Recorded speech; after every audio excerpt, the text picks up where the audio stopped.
Hello everyone, आप सभी का मेरे YouTube channel maths by Tanwar sir में एक बार फिर से वेलकम है। जैसा कि आप लोगों को मालूम है कि मैंने all India competition exam mathematics के लेक्चर शुरू किए हैं, जिसमें अभी तक हमारा पार्ट 1 लेक्चर हो चुका है। पार्ट 1 को खूब लोगों ने देखा है, उससे मोटिवेट होकर मैं आज पार्ट 2 लेकर आया हूँ। इसी तरह से यदि आप मेरे को प्यार देते रहेंगे तो मैं नेक्स्ट लेक्चर्स लाता रहूँगा। तो आपसे बस इतना ही कहूँगा, आप मेरी वीडियोस को ज़्यादा से ज़्यादा शेयर करें और ज़्यादा से ज़्यादा लाइक करें। यदि अभी तक मेरे चैनल को सब्सक्राइब नहीं किया हुआ है तो सबसे पहले मेरे चैनल को सब्सक्राइब करें और बेल आइकन का बटन ज़रूर प्रेस करें, क्योंकि यदि उसे करके रखेंगे तो जैसे ही मेरी नेक्स्ट वीडियो होगी तो उसका नोटिफिकेशन आपके स्क्रीन पर अवेलेबल हो सकेगा। तो चलो हम ज़्यादा टाइम वेस्ट नहीं करते हुए हम अपना जो लेक्चर है उसको शुरू करते हैं। हमारे लेक्चर में आज क्या रहेगा, पार्ट 1 का थोड़ा सा रिकैप कर लेते हैं। पार्ट 1 में हमने पढ़ा था वी बोर्ड मास रूल। तो वी बोर्ड मास रूल में सबसे पहले वी का मतलब होता है विनकुलम, विलकुलम बार, फिर वी ब्रैकेट, फिर ऑफ वी बोर्ड मास। मैं थोड़ा सा रिपीट कर देता हूँ। तो वी का मतलब ब्रैकेट, वी का विलकुलम, बी का मतलब ब्रैकेट, विनकुलम मतलब बार, ऑफ का मतलब ऑफ का, डी का मतलब डिवीजन, एम का मतलब मल्टीप्लिकेशन, ए का मतलब एडिशन। एडिशन की कल मैंने देखा था तो उसमें स्पेलिंग थोड़ी सी मिसप्रिंट थी। तो एडिशन की स्पेलिंग आप देखो, एडिशन आप सब जानते हो कि मैं एडिशन की बात कर रहा हूँ। तो यदि आपको समझ आ रहा है कि मैं जोड़ की बात कर रहा हूँ तो सब जानते हैं एडिशन। यदि ऐड की ही बात करें तो ADDTION एडिशन, ठीक है ना। तो आप सभी यदि इसको ध्यान से देखेंगे ना तो आपको, यदि मैं इतना मानता हूँ कि यदि आपको समझ आ रहा है कि मैं क्या बोलना चाह रहा हूँ, देन हम अपनी लैंग्वेज पे बात नहीं करेंगे, ठीक है ना। उसके बाद एस का मतलब था सब्सट्रैक्शन। तो सब्सट्रैक्शन मतलब घटाओ, ठीक है ना। तो इसी तरह से ये रूल जो होता है, ये रूल कब काम आता है, ये रूल आता है जब भी कोई क्वेश्चन आता है आप इसी रूल से उसको सॉल्व करेंगे। तो कल हमने इसके कुछ क्वेश्चंस भी किए थे, आज हम उन्हीं क्वेश्चनों की सीरीज में नेक्स्ट क्वेश्चंस की बात करेंगे, ठीक है। तो हमारे पास सबसे पहला क्वेश्चन, जो कल दो क्वेश्चंस के बाद मैंने कुछ रूल बताए थे, जैसे जैसे बात करें तो कुछ फॉर्मूलेस की और कुछ स्क्वायर्स की बात करी थी। अब यदि आप उन स्क्वायर्स को लर्न कर रखा है तो आपको आज बेनिफिट होगा। तो चलो चलते हैं नेक्स्ट क्वेश्चन। 3 क्वेश्चन हो गए थे हमारे, आज क्वेश्चन नंबर 4 की बात करेंगे। तो क्वेश्चन नंबर 4 देखिए क्या है। क्वेश्चन नंबर 4 दे रखा है 3 इंटू 10 की पावर n इक्वल्स टू दे रखा है 345 अपॉन 23 इंटू 5 इंटू 1000, ये दिया हुआ है, ठीक है। तो आपको n की वैल्यू फाइंड करने को कह रहा है कि find the value of n, ठीक है ना। तो सबसे पहले देखो आप क्या काम करना है, आपको ये काम करना है कि ये 10 की पावर n है, देन क्यों ना इसको भी 10 की पावर n बना लिया जाए। मैं 10 की पावर में बना लिया, अब n तो नहीं है तो n की वैल्यू तभी आएगी जब भी इसका बेस जो है इधर भी पूरे को सॉल्व करके उसको 10 बेस बना लो। यदि बेस सेम हो जाएगा, बेस का मतलब आधार सेम होगा, तो उसकी पावर जो होगी वो उसके इक्वल हो जाएगी, ठीक है। तो अब इसको कुछ भी नहीं करना है, आप इसको पड़ा रहने दीजिए। अब इसको कट करने की कोशिश कीजिए, यदि आपको टेबल्स आती है तो फटाफट कट कर सकते हो। अब पता है ये 5 है तो ये 5 से आराम से कट जाएगा।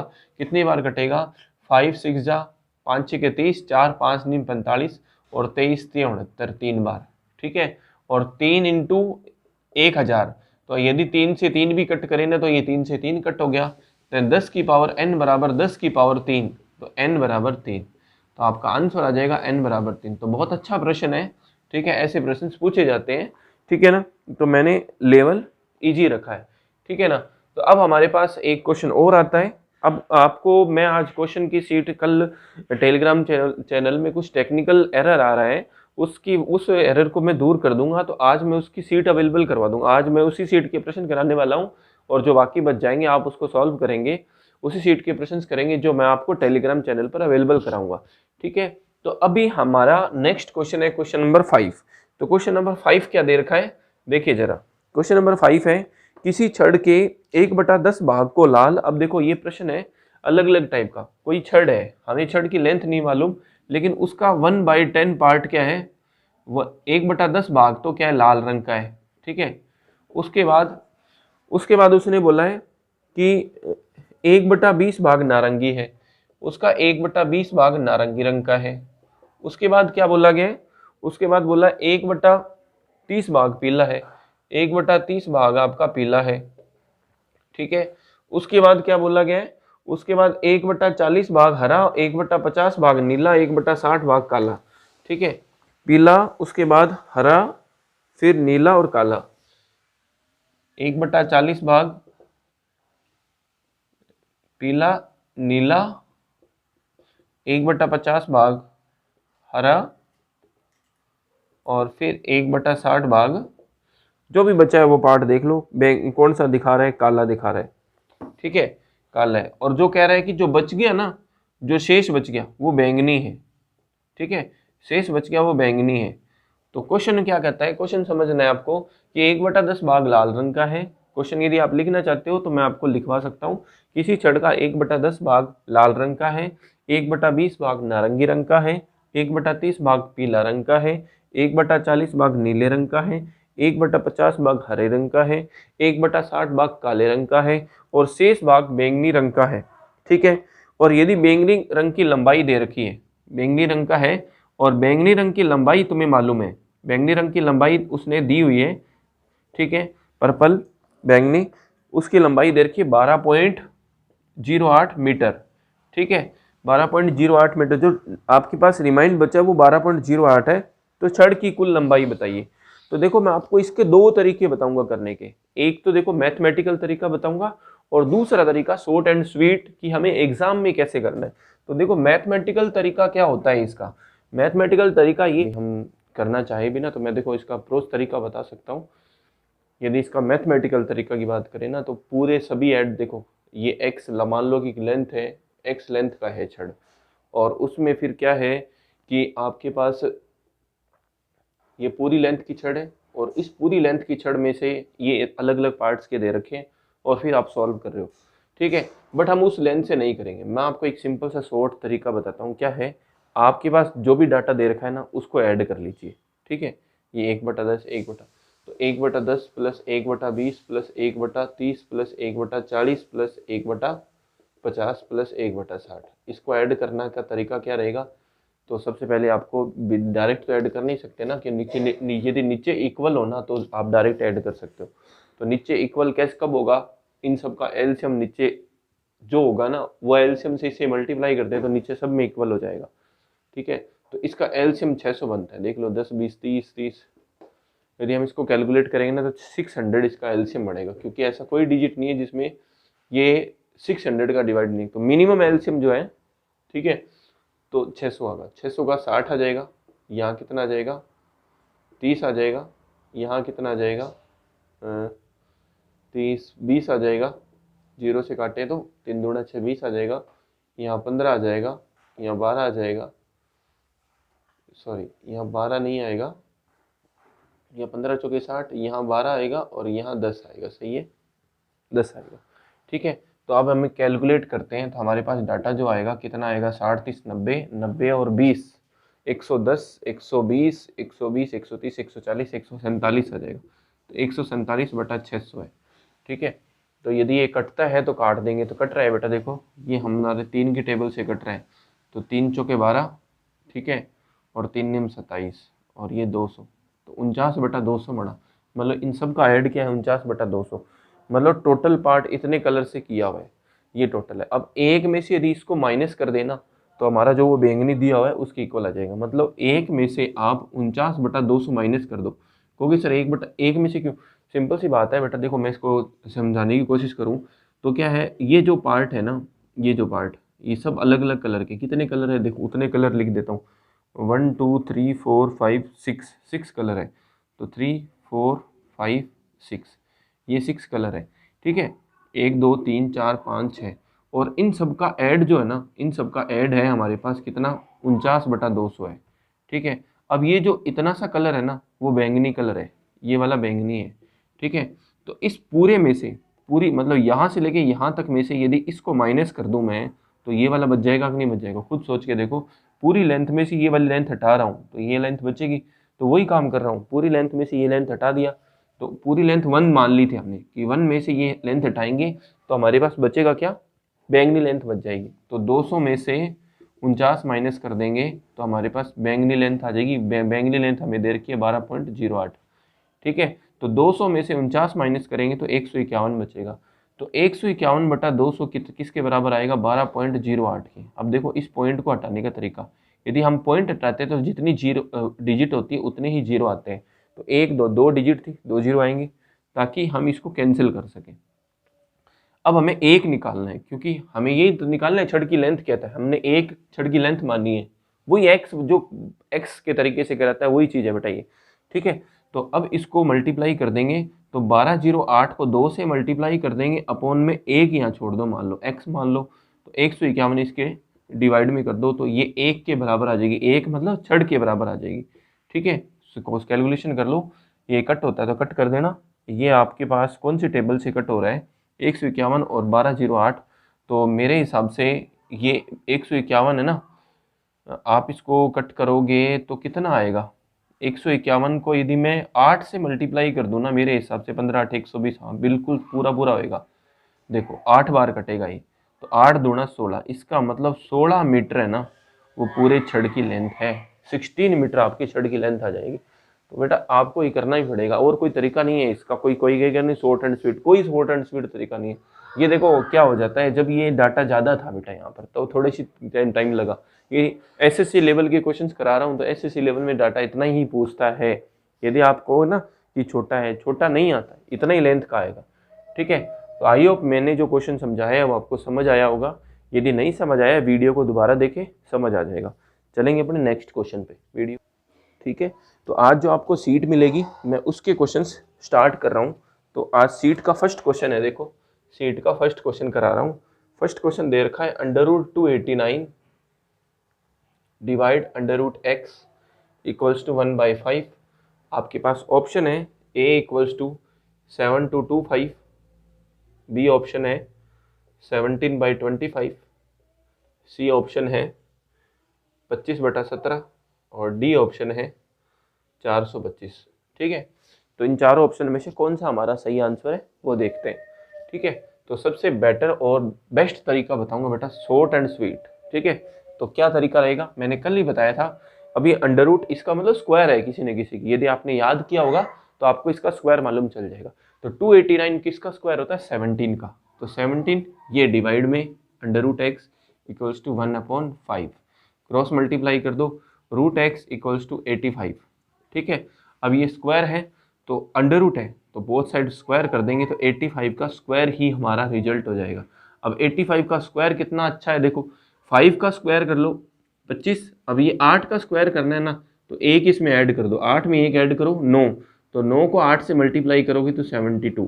तो आपके पास find the value of x बताना था, तो हमारा राइट आंसर हो जाएगा 7225। 2 है ये 7225। यदि बेटा देखो आज मैं वाइट बोर्ड पे करवा रहा हूँ, यदि आपका सहयोग मिला तो एक दिन भगवान न चाहेगा हमारे पास भी, यदि हमारे साथ भगवान रहता है, साथ रहते हैं, आप लोगों का प्यार रहता है, तो हम भी एक दिन डिजिटल बोर्ड पे इसको काम करेंगे। बस उसके लिए मुझे आपका सहयोग चाहिए, ठीक है। तो x की वैल्यू आ जाएगी 7225, हमारा राइट आंसर है, ठीक है। देखो करने का तरीका क्या है, हम अब एग्जाम में कैसे करेंगे इसको, एग्जाम में डायरेक्ट लिखेंगे, ये है किसका 17 का स्क्वायर अपॉन √x, ये तरीका डायरेक्ट ये वाली लाइन लिखेंगे इक्वल्स टू 1/5। देन आप इसमें 85 बराबर 85 बराबर √x, देन यहाँ स्क्वायर, देन x की वैल्यू 7225, ठीक है। इतना सा काम करना है हमें, ठीक है ना, ये एग्जाम में काम करना है, ठीक है। तो अब अपने नेक्स्ट प्रश्न लिखेंगे, तो उससे पहले आप इस प्रश्न को लिख लीजिए। सेकंड क्वेश्चन देखो क्या है, सेकंड क्वेश्चन आपको दे रखा है 1/1/2 प्लस 11/1/2 प्लस 11/1/2 प्लस 1/1/1/2, ठीक है। ये इसका वो मान पूछ रहा है, आपको पूछ रहा है वो किसके इक्वल है। तो ए ऑप्शन दे रखा है 1236, बी ऑप्शन दे रखा है 1234/1/2 और सी ऑप्शन दे रखा है 618 एंड डी ऑप्शन दे रखा है 617, ठीक है ना। तो इसका आपका राइट आंसर पूछ रहा है कि इसका राइट आंसर क्या होगा वो देखिए जरा। तो देखो सबसे पहले मैं इसको करने, अब देखो कई बार बच्चे क्या करते हैं, इसको सॉल्व करने लग जाते हैं, 2 और 1 3, 3/2, 11 और 22 और 1 23। नहीं बेटा, ऐसा नहीं करना है। ध्यान से देखो, आपके पास ये जो डिजिट है, आप यदि थोड़ा सा सोचो ना बेटा, देखो मैं आपको एक चीज़ बताता हूँ। यदि आप, मैं एक सिंपल सी चीज़ लिखता हूँ 20/3, तो 20 में 3 का डिवाइड करते हो तो 3 6 की 18/2। तो आप इसको ऐसे ही लिखते हो ना, 6 सही 2/3। तो इसको 6 से 2/3 को 6 + 2/3 भी तो लिखा जा सकता है ना। चेक करो, ये 20/3 नहीं बन रहा है क्या? 18 और 2 20, 20/3 ही तो है ये। तो इसका मतलब जो भिन्न होता है उसको बीच में जो मल्टीप्लाई है, एक तरह से वो मल्टीप्लाई नहीं होता, वो एडिशन ही होता है बीच में। ठीक है, तो इसका मतलब इन सबको मैं तोड़ के लिख सकता हूँ। तो इसका मतलब इस क्वेश्चन को मैं 1 + 1/2 + 11 + 1/2 + 111 + 1/2 + 1111 + 1/2 ऐसा लिख सकता हूँ।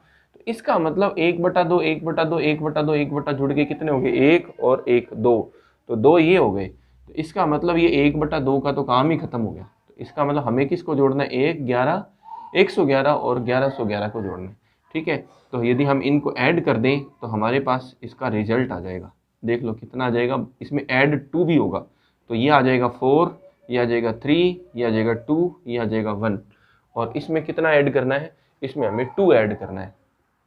इसमें हमें कितना ऐड करना है? 2 कौन से वाला? एक 1 ये और 1 ये, तो 1236 हमारा राइट आंसर है। तो 1236 हमारा कौन सा ऑप्शन हो जाएगा? Option A 1236 right answer. ठीक है, तो इसको जोड़ने का तरीका भी है। देखो आपके पास जो भी है, आप उसको कैसे किस तरह से जोड़ोगे, आप इसको ऐड करने का तरीका, यदि हमारे पास 1 आगे कितने डिजिट? 2, उसके बाद 3, उसके बाद 4, तो यदि 1 11 111, तो इसका मतलब मान लो पहला 1 था तो 1 आ गया, फिर कितने थे? 2 थे तो 2 आ गया, फिर कितने थे? 1 थे 3 थे तो 3 आ गया, फिर कितने थे? 4 थे तो 4 आ गया। इसका मतलब मान लो आपके पास ऐसा हो तो आंसर क्या आएगा? 1 2 3 4 5, ये इसका रिजल्ट है। ठीक है ना, तो ऐड तुरंत हो, ये सभी सवालों पे नहीं होता, इसलिए मैं ये तरीके नहीं बताता हूँ बेटा। क्या है कि मान लो कोई बार क्या कि ऐसा आ जाए, मान लो 2 आ जाए, 2 2 आ जाए, यहाँ पे 2 2 2 आ जाए, यहाँ पे 2 2 2 2 आ जाए, यहाँ पे 2 2 2 2 2 आ जाए। ठीक है, तो इसका भी अपने बना सकते हैं, बनाने को तो देखो बना सकते हैं, बट फिर आप क्या करना है कि सारी सवालों में लगाने लग जाते हो, तो उसमें सारे सवालों में नहीं लगाना चाहिए। हमें जितने प्रश्न आप उसके बेसिक तरीके से करोगे ना, तो वो ज़्यादा बेटर है। ठीक है, तो वीडियो को पॉज करके नोट कर लीजिए। तो हमारे पास नेक्स्ट क्वेश्चन दे रखा है, वो देखो क्या दे रखा है। Next question number 3, question number 3 दे रखा है 2 - 3 - 4 - 3 - 2 पर बार, फिर ब्रैकेट, फिर मंजिला ब्रैकेट का मान पूछ रहे हैं। तो A option 3, B option 0, C option 1 और डी ऑप्शन 2। ठीक है, आपको रिजल्ट बताना। देखो करो जरा, आप अपनी कॉपी में करके देखो कितना रिजल्ट आएगा। ठीक है ना, अपने घर चलो सॉल्व करते हैं। तो मैंने कल, यदि किसी को यदि याद होगा, वी बोर्ड मास रूल का रूल, तो वी में मैंने बताया था ब्रैकेट, सबसे पहले वी फॉर विनकुलम, विनकुलम का मतलब बार, तो सबसे पहले बार सॉल्व होएगा। तो करने का तरीका देखो क्या रहेगा, मैं एक बार क्वेश्चन लिख लेता हूँ, फिर मैं उसको आपको तरीका बताऊंगा, आप किस हिसाब से उसको सॉल्व करेंगे। ठीक है, तो सबसे पहले देखो इसको सॉल्व करना है, तो ये 1 होगा, तो 1 - 4 कितना होगा? 3 होगा। ठीक है, 4 - 1 3, अब 3 - 3 0, 2 - 0 2, देन हमारा रिजल्ट 2। ठीक है, मैंने कुछ भी नहीं किया, यहीं से सॉल्व कर दिया। सबसे पहले 3 - 2 सॉल्व होएगा, 1 आएगा, तो 4 - 1 3 आएगा, 3 - 3 0 आएगा, 2 - 0 2 आएगा। तो आपका आंसर कितना हो जाएगा? Option number D is right answer. D हमारा सही आंसर होगा। ठीक है, आंसर नंबर डी। ठीक है, तो हम नेक्स्ट ही बात कर लेते हैं, इसी पे ही बात कर लेते हैं, इरेज करते हैं, तो हमारे पास टाइम थोड़ा वेस्ट होता है। तो हमारे पास 1 में नेक्स्ट क्वेश्चन 3 - 1 में 2 - 1/7 है। ठीक है, तो इस तरह के प्रश्न को कैसे सॉल्व करते हैं वो देखो जरा। तो इस तरह के प्रश्न को सॉल्व करने का तरीका, सबसे पहले ये फ्रैक्शन सॉल्व होएगा। बहुत अच्छा प्रश्न है बेटा, बहुत बार पूछा जाता है, मैंने बहुत जगह देखा है इस प्रश्न को। तो इसको सॉल्व करने के लिए पहले आप इस चीज़ को सॉल्व करेंगे, फिर जो आएगा वो यहाँ रख के फिर इसको सॉल्व करेंगे, देन ये। तो सबसे पहले इसको सॉल्व करो। तो 7 को 2 से गुणा किया 14, 14 में से 1 गया, 7 दूना 14 माइनस 1 13, तो 13/7। तो इसको मैं क्या लिखूँगा, 7/13। तो 3 माइनस 7/13 हो गया।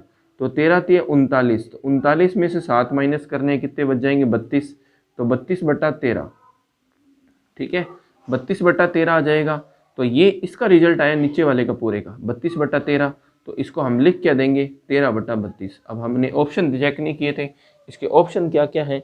तो हमारे पास पहला ऑप्शन दे रखा है 15/17, पहला ऑप्शन है 15/17, दूसरा ऑप्शन है 13/32, देन हमारा आंसर यही है। सी ऑप्शन क्या है, 4/11, और डी ऑप्शन क्या है, 3/7। ठीक है, तो आप यदि सॉल्व करके देखेंगे तो आपके पास जो आंसर मिलेगा आपको, वो ऑप्शन नंबर बी हमारा राइट आंसर होगा, 13/32। ठीक है ना। आई होप आपको जो मैंने बात बताई है वो समझ आ रही होगी। कि आपको मैं दोबारा से बता देता हूँ, इस प्रश्न में सबसे पहले ये वाली चीज़ सॉल्व होएगी। तो 7 माइनस 1/2 को सॉल्व करेंगे, तो 14 माइनस 1 13, 13/7, नीचे वाला सॉल्व हो गया। अब देखो मैं आपको इसको लिख के बताऊँ, 1 माइनस 3 माइनस 1/13/7 लिखोगे तो ये सही नहीं है ना तरीका। जो नीचे वाली डिजिट होती है ऊपर जाती है, तो 1 माइनस 3 माइनस 7/13 हो जाएगा। अब इसको सॉल्व करेंगे तो 39 में से 7 जाएगा, तो ये हो जाएगा 32/13। तो यदि हम इसको लिखेंगे तो 13/32। तो चेक कर लीजिए, आपका आंसर यही है, 13/32, क्योंकि ये जो नीचे वाली डिजिट होती है वो सबसे ऊपर जाती है। ठीक है, तो ये जो मैंने बात बताई है ये भी समझ आई होगी। ठीक है, तो हमारे पास समय भी देख रहे हैं, हमारे पास लगभग टाइम होता जा रहा है। नेक्स्ट क्लास का भी टाइम रहता है मेरा, नेक्स्ट शेड्यूल बड़ा बिजी रहता हूँ, आप लोग भी जानते हो। आप सभी यदि जो स्टूडेंट मुझे जानते हैं उनको मालूम है कि कितना टाइम निकाल कर मैं ये वीडियो बना रहा हूँ। बहुत बच्चों के कहने के बाद मैंने सोचा कि बच्चे भी कुछ ना कुछ सीख जाएं, इसीलिए मैंने वीडियो शुरू की है। ठीक है, तो चलो फिर नेक्स्ट प्रश्न की बात कर लेते हैं एक और। ठीक, तो 5th नंबर क्वेश्चन दे रखा है, तो 5 नंबर क्वेश्चन देख लीजिए एक बार। 5 नंबर दे रखा है 1 डिवाइड 1 1/1/3। ठीक है, बहुत अच्छा प्रश्न दे दिया। इसका रिजल्ट ऑप्शन लिख लेता हूं मैं। ऑप्शन नंबर ए दे रखा है 1, ऑप्शन नंबर बी है 3, ऑप्शन नंबर सी है 1/3, और ऑप्शन नंबर डी है 1/3। Maybe option number B होना चाहिए। चलो सॉल्व करते हैं।